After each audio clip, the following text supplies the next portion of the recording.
U.S. President Donald Trump has directed the Pentagon to begin testing nuclear weapons on an equal basis with Russia and China. Trump's announcement on Truth Social signaled a reversal of decades of United States nuclear policy. The last nuclear weapon test in the U.S. was back in 1992, before President George H.W. Bush implemented a moratorium on such exercises at the conclusion of the Cold War. Trump's announcement just before meeting Chinese Premier Xi Jinping and after Russia said it had successfully tested a nuclear-powered cruise missile and a large torpedo. The U.S. has for long been testing nuclear delivery systems, with the last Minuteman III intercontinental ballistic missile test just in May. However, testing a warhead could take many months, if not several years, to prepare. Although a nuclear warhead test would give the United States useful data and verify utility in a way that a computer test would not, it would also provide intelligence to Russia and China about U.S. nuclear capabilities. A resumption of U.S. nuclear warhead tests would also increase pressure on Russia,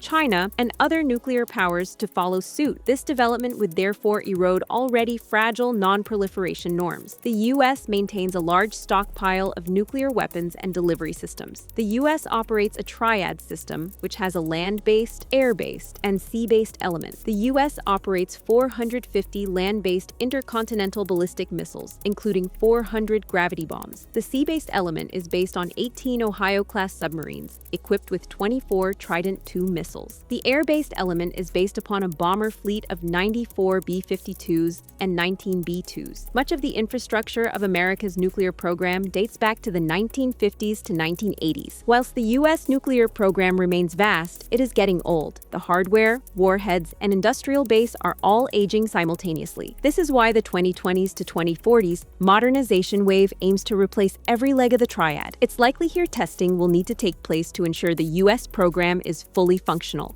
U.S. President Donald Trump met face-to-face with Chinese President Xi Jinping during his tour of Southeast Asia. Before they sat down for the 1-hour and 40-minute meeting in Busan, South Korea, there was a rough idea of the agenda, including tariffs, computer chips, rare earth minerals, and other points of tension. Trump repeatedly said he expected to be able to reach a deal with Xi. Trump said he agreed to lower tariffs on Chinese goods, while Beijing will buy American soybeans and delay rare earth export controls. The United States will also forgo its previously threatened 100% additional tariff on China and has agreed to pause its Section 301 investigation into Chinese shipping. In the end, this is not a breakthrough, but a successful attempt at preserving the current status quo. It also shows that China is in the stronger position. The U.S. has had to take a step back, lowering tariffs. The New Deal favors China by increasing its export competitiveness in exchange for relatively limited concessions. The talks followed a tumultuous year of new tariffs and export restrictions, which produced an uneasy truce in May that has repeatedly been tested by escalatory actions on both sides. The core issues between both nations on technology, intellectual property theft, and Chinese export dominance remain outstanding, and this will lead to further escalations over the next year.